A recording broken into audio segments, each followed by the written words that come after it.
Guys, at mapagpalang araw sa inyong lahat guys. Andito nga tayo ngayon sa Laguna. Nagpapalit tayo ng bubong kasi nirescue natin yung bubong nung may-ari ng bahay dito kasi tumutulo. Pinalitan namin ng bubong. Ayan, ito mga kasama ko dito. Ayan, si Rico at saka si Pumampaing. Ayan. Ayan po, pinalitan ng bubong oh. Ha? Pinalitan na. Bakit pinalitan? Tulo-tulo eh. Kaya antibiotic. Ayan. Dito kasi guys, dati dito kasi tatlong dugtong yung yero. Wala pataman. 28 feet kasi ang haba nito. Ang ginawa na lang namin is dalawang dugtong, 14 feet. Para isa lang yung dugtong. Ayan oh.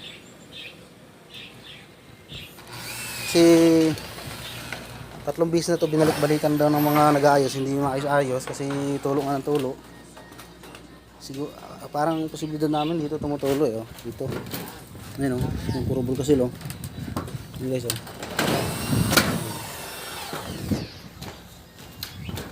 Ito. Repeat na lang siya. Siguro diyan tumutulo eh. Check din namin yan mamaya, isisilan na lang namin. Tapos lalagyan namin ng plasing na nakasuklob. So dito wala. Kasi ito kanina, nung pagbaklas namin, nakaangat kasi ito dito. Akala kayo ng tante. Lahat, pupunta roon.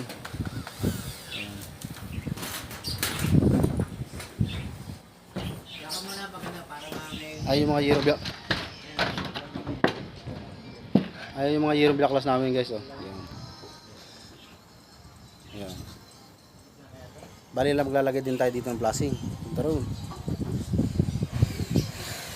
Doon, pupunta roon.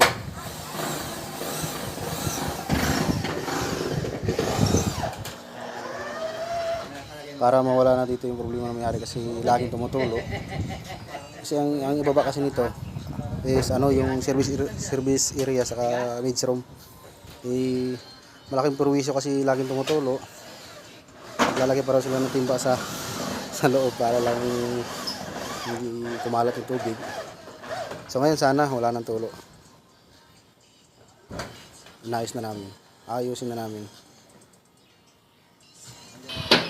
Bali, umorder lang kami dito ng ano ng sealant, 4 na sealant clear, tapos thick screw 200 piraso, tapos blind rabbit, drill bit stone, drill bit masonry, saka drill bit metal.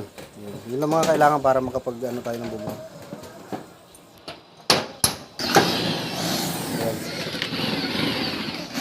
Bali, yan guys, lalagyan namin ng plasing yan dyan. Yung dating plasing tinanggal kasi namin. Yung plasing yan dyan. Wall plasing.